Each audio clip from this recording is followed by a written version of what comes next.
Hello guys, नमस्कार। कैसे आप सब? उम्मीद करता हूँ आप सभी अच्छे होंगे। तो साथियों, आपकी हिंदी की परीक्षा आज सकुशल संपन्न हुई। तो उसी क्रम में ये पेपर है 801 BC कोड का 2025 हिंदी। एक किसी स्टूडेंट ने हमको दिया है। तो आप लोग अगर 801 BC कोड आपके पास हो, मिलाइए। और उसके बाद मैं इसका जो है बहुविकल्पी प्रश्न कि कौन सही विकल्प है, हम आपको विकल्प बताएंगे। तो हमारे साथ आप लास्ट तक बने रहें साथियों। देखिए, मैंने पहले भी वीडियो डाला था, लगभग उसमें से इसको मिलाएंगे पेपर तो काफ़ी क्वेश्चन मिले हुए हैं। तो जो भी बच्चे देख के गए थे बता रहे थे कि सर आपने जो डाला था बिल्कुल पूरा फंसा है। तो मैंने पहले भी कहा था कि आप वीडियो देखते रहिए। अब देखिए क्या है 2025 हिंदी, उसके बाद 801 BC पेपर कोड है। तो इसमें आता है खंड आ। तो इसमें देखो सभी प्रश्न अनिवार्य है। प्रश्न पत्र 2 खंड है, खंड आ, खंड बा। तो खंड आ जो है बहुविकल्पी 20 प्रश्न है। इसी बहुविकल्पी प्रश्न का आंसर आपको आप गोला करके दिए होंगे। तो चलिए हम देखते हैं। पहला है खंड आ बहुविकल्पी प्रश्न, क्या भूलू क्या याद करूँ रचना विधा है। ये क्या हो जाएगी? ये आत्मकथा है। विकल्प भी सही है इसमें। ये किसकी लिखी हुई है आत्मकथा? तो हरिवंश राय बच्चन की लिखी हुई कविता है। ये यानी आत्मकथा है, हरिवंश राय बच्चन। चलिए नोट कर लीजिए। और साथियों, आप कितने विकल्प सही हो रहे हैं, स्कोर आप कितना आ रहा है, हमें कमेंट में आप ज़रूर बताएं। तो दूसरा क्वेश्चन है, लिखी कागत कोरे रचना के लेखक हैं। तो इसमें हो जाएगा क्या? अज्ञेय, यानी सच्चिदानंद हीरानंद वसायन अज्ञेय हो जाएगा। क्वेश्चन नंबर 3 देखिए, रामचंद्र शुक्ल की रचना है। तो इसमें 2 में विकल्प डी सही है और 3 में रामचंद्र शुक्ल की रचना है तो त्रिवेणी विकल्प ए सही है। 4 में देखिए, हिंदी साहित्य का प्रथम मौलिक उपन्यास माना जाता है। इसमें विकल्प सी सही है। क्या? परीक्षा गुरु, विकल्प सी सही है साथियों। और उसके बाद नेक्स्ट देखिए, शुक्लोत्तर युगीन लेखक हैं, यानी शुक्लोत्तर युगीन लेखक कौन है?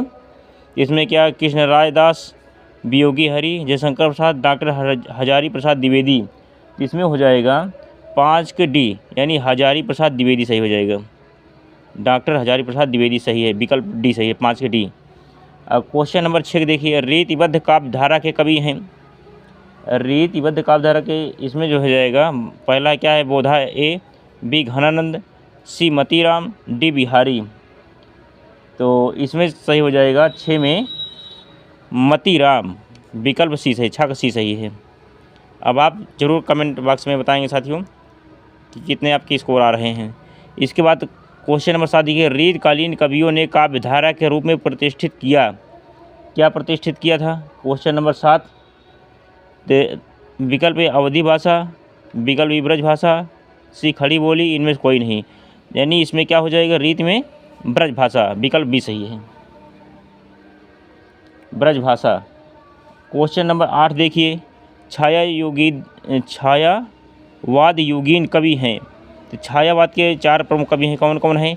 जयशंकर प्रसाद, सूर्यकांत त्रिपाठी निराला, सुमित्रानंद पंत, महादेवी वर्मा। इसमें देखो कौन है? ये देखो महादेवी वर्मा है, छायावाद के प्रमुख स्तंभ हैं। इसकी ट्रिक क्या होती है? जे यस एम। अब जे से जयशंकर प्रसाद, यस से सुमित्रानंद पंत, यस से सूर्यकांत त्रिपाठी निराला, यम से महादेवी वर्मा। तो 4 हैं। तो इसी में से देखो कौन आया है? महादेवी वर्मा है। देखो महादेवी वर्मा है। तो विकल्प क्या सही हो जाएगा? विकल्प डी सही हो जाएगा। 8 का विकल्प डी सही है। अब नेक्स्ट देखिए, हाँ अब 9 नंबर देखिए, कनुप्रिया के रचयिता हैं। तो विकल्प ए निराला, बी गिरिजा कुमार माथुर, सी रामधारी सिंह दिनकर, डी धर्मवीर भारती। इसमें कौन हो जाएगा? विकल्प डी सही है, यानी धर्मवीर भारती सही हो जाएंगे। इसके बाद क्वेश्चन नंबर 10 देखिए, नई कविता युग के कवि हैं। नई कविता युग में हो जाएगा साथियों, विकल्प इसमें ए सही हो जाए, सबसे सटीक विकल्प ए दिखाई दे रहा है, शमशेर बहादुर सिंह। चलिए यहाँ तक स्क्रीनशॉट ले लीजिए इसका। अब क्वेश्चन नंबर 11 देखिए, हास से रस का अस्थाई भाव, हास का केवल हास लिख देना था, बस आंसर कर देना था हास, यही हो जाएगा। हास का अस्थाई भाव हास होता है, हास्य का। तो विकल्प ए सही है इसमें, 11 का ए सही है। 12 का देखिए, क्वेश्चन नंबर 12, जहाँ उपमेय में उपमान की संभावना व्यक्त की जाती है वहाँ उत्प्रेक्षा अलंकार होता है, मैं पहले ही बता चुका हूँ। यानी विकल्प 12 में जो है बी सही है, उत्प्रेक्षा अलंकार बी, 12 बी सही है साथियों। अब क्वेश्चन नंबर 13 देखिए, सोरठा छंद के द्वितीय चरण में कितनी मात्राएं होती हैं? तो द्वितीय चरण में हो जाएंगी क्या, 13 मात्राएं, विकल्प ए सही है। इसके बाद क्या हो जाएगा, 14 में देखिए, उपहार शब्द में प्रयुक्त उपसर्ग है, साफ साफ दिखाई दे रहा है क्या, देखो जैसे हार क्या है, हार, हार क्या है, मूल शब्द है, मूल शब्द।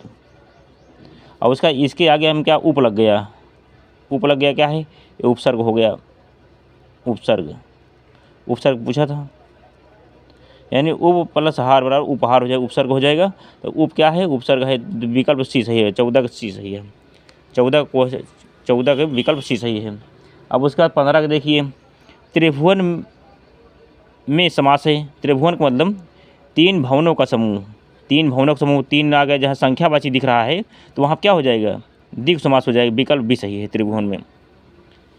अब इसके बाद क्वेश्चन नंबर 16 देखिए, ओष्ठ शब्द का तद्भव है, ओष्ठ देखो ये संस्कृत शब्द है, ओंठ शब्द का तद्भव शब्द है, क्या हो जाएगा, ओंठ हो जाएगा, ओंठ, ओंठ, विकल्प 16 का सी सही, विकल्प सी सही है। अब इसके बाद अब क्वेश्चन नंबर देखिए 17, युष्मत शब्द के सप्तमी एक वचन का रूप है, इसमें क्या हो जाएगा, इसमें विकल्प ए सही है, त्वय, जहाँ तक उम्मीद है यही सही निकलेगा, त्वय। अब क्वेश्चन नंबर 18 देखिए, इसको थोड़ा आप विकल्प में चेक भी कर सकते हैं। चलिए क्वेश्चन नंबर 18, अर्थ के आधार पर वाक्य के भेद होते हैं, अर्थ के आधार पर वाक्य कितने भेद होते हैं, ये होते हैं 8 प्रकार के, विकल्प ए सही है, 8 प्रकार के, यानी 18 में विकल्प सही है। अब वही चीज़ पूछे तो रचना के आधार पर, ठीक, रचना के आधार पर कितने होते हैं वाक्य, तो रचना के आधार पर 3 होते हैं। अब इसमें क्या पूछा था, अर्थ के आधार पर, तो 8 हो जाएंगे, यानी 18 में विकल्प ए सही है। अब इसके बाद चलिए क्वेश्चन नंबर 19, छात्र विद्यालय में खेलते हैं, कीर्तिवाच्य वाक्य का कर्मवाच्य वाक्य होगा, इसमें क्या हो जाएगा, छात्रों द्वारा विद्यालय में खेला जाता है, यानी विकल्प बी, 19 के विकल्प बी है, यही सबसे सटीक दिखाई दे रहा है। और उसके बाद 20 देखिए, वे अंतिम है प्रश्न, वे आविकारी शब्द जिनमें पुरुष लिंग वचन कारक आदि के कारण परिवर्तन नहीं होता है उन्हें कहा जाता है, इसमें क्या हो जाएगा, परिवर्तन नहीं होता, क्योंकि देखो पुरुष है, लिंग है, वचन है, कारक है, जहाँ ऐसा दिख जाए ये क्या हो जाता है साथियों, ये अव्यय हो जाता है, विकल्प सी सही है। इसका जो है स्क्रीनशॉट ले लीजिए और मिला लीजिए आप। अब बताइए कमेंट बॉक्स में आपका स्कोर कितना गया है। और मैं तो पहले से कह रहा था कि आप वीडियो हमारी देखिए, अब जो बच्चे देखे थे, कॉल भी किए थे, सर आपने जो डाला था जीवनी में तीन जीवनी उसी तरह से आई है, और दोनों खंडों में जीवनी आई है जो आपने डाला था, बाकी निबंध भी पूरा आया है वही चीज़। अब व्याकरण भी काफ़ी हद तक जो है मिला है, तो आप लोग वीडियो पढ़ा। अब इसके बाद आप मैथ की वीडियो देखिए, मैं पार्ट 1 डाल दिया हूँ। चलिए अब जो है हम नेक्स्ट कराते हैं। अब साथियों अब इसके बाद है खंडवाद, थोड़ा हम चलिए सनसनी निगाह से देख लेते हैं इसको भी, वो पूरा हो गया। क्या है, वर्णनात्मक प्रश्न, निम्नलिखित गद्यांश पर आधारित प्रश्नों के उत्तर दीजिए। संस्कृत अथवा सामूहिक चेतना ही हमारे देश का प्राण है। इसी नैतिक चेतना के सूत्र के हमारे नगर और ग्राम, हमारे प्रदेश और संप्रदाय, हमारे विभिन्न वर्ग और जातियां आपस में बंधी हुई हैं, जहां उनमें और सब तरह के विभिन्नताएं, वहाँ उन सब में यह एकता। इसमें देखो 3 प्रश्न पूछा गया था, तो साथियों क्या हो जाएगा, ये भारतीय संस्कृत डॉक्टर राजेंद्र प्रसाद द्वारा लिखी है। और उसके बाद देखिए दूसरा क्या, अजंता संसार की चित्रकलाओं में, अथवा अगर पहले एक करना था, अगर नहीं है तो अथवा से एक इसको कर लेना था। ये कितने नंबर का है, 6 नंबर का आया है। इसके बाद फिर क्या है, अजंता, ये है भागवत शरण उपाध्याय का लिखा हुआ है, ये भागवत शरण उपाध्याय का लिखी हुई है, दूसरा भागवत शरण उपाध्याय का। अब देखिए तीसरा क्या है, तीसरा इसमें भी 3 प्रश्न है, हो गया। अब निम्नलिखित पद्यांश पर आधारित प्रश्नों के उत्तर दिए। उद्धव, ये दिखाइए, सूरदास दिखाई दे रहा है, देखो सूरदास दिखाई दे रहा है, सूरदास से संबंधित है, सूरदास के पद से संबंधित है। आय विश्व, और उसके बाद फिर आगे नेक्स्ट, अच्छा उसमें आय विश्व है असी नई संकल्प का, हर प्रलय कोण कायाकल्प का, फूल गिरते सूल सिर ऊंचा लिए हैं, रसों के अभिमान को नीरस किए हैं। इसमें भी देखिए 3 हैं, तो ये हो जाएगा, ये सूर के पद हो गया, विश्व असी, ये हो जाए माखन लाल चतुर्वेदी की लिखी हुई पंक्तियाँ हैं, माखन लाल चतुर्वेदी की, माखन लाल चतुर्वेदी। चलिए तीसरा देखिए, ऐसा वीराना संस्कृति, ये तो वही है, कौन, भारतीय संस्कृत लिखा हुआ है, ये जो है ये गद्यांश, संस्कृत गद्यांश है, इसमें जो है संदर्भ से हिंदी में बात करना है तो भारतीय संस्कृत का है। अब ये जो है नागरिक बाबा, भारतीय संस्कृत ये है। अब एक कौन हो जाएगा, नागरिक बहुकाला, यानी प्रबुद्धो ग्रामीणा, जिसमें शहर और ग्रामीण के लोग थे, जो है पत्र वाला क्वेश्चन किए थे, वही वाला है ये है। अब इसके बाद फिर क्वेश्चन नंबर 4 देखिए, श्लोक में से किसी एक का संदर्भ सहित हिंदी में अनुवाद करना है, तो ये हो जाएगा ये, अच्छा इसमें से एक करना है सिर्फ, मात्रा गुरु भूर, अच्छा इसमें 2 में से एक करना है, अथवा तो जीवन सूत्राणी से है। और उसके बाद फिर जो है, चलिए अब नेक्स्ट देखिए, अपने पठित खंड काव्य के आधार पर दिए गए प्रश्नों में से किसी एक प्रश्न का उत्तर दीजिए। तो क्या हो जाएगा, इसमें अपने जिले के अनुसार चलता है, जैसे कहीं कहीं जैसे लखनऊ में क्या है, जय सुभाष है, और अब किसी ज़िले में अलग है, तो कर्मवीर भारत है, कर्णखंड काव्य है, ज्योति जवाहर है, जय सुभाष, अग्र पूजा, तुमुल, मुक्त दूत, यानी अपने ज़िले के अनुसार आपको करना है, मातृभूमि है।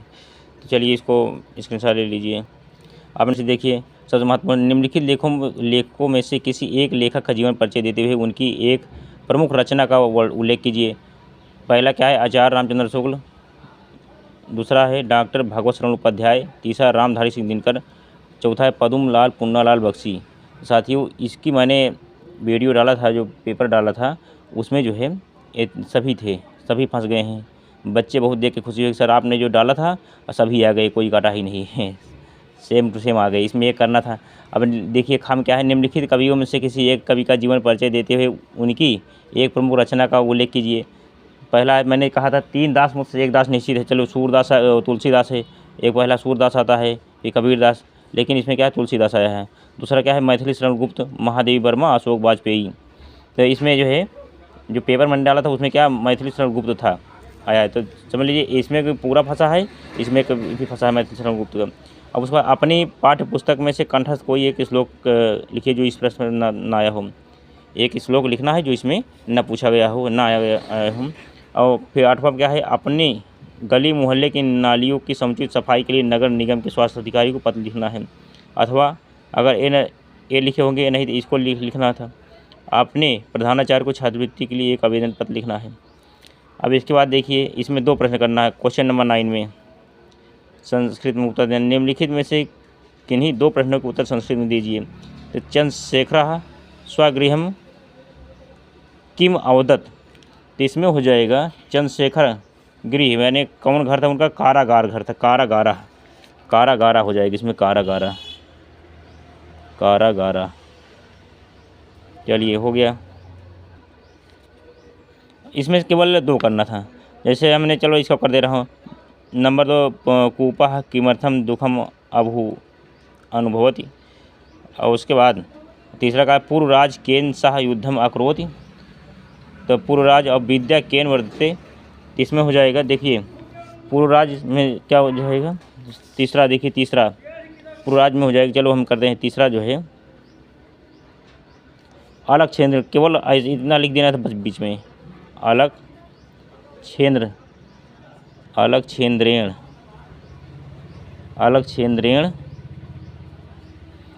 और उसके बाद चौथे में क्या है, चौथे में हो जाएगा क्या, अभ्यासेन,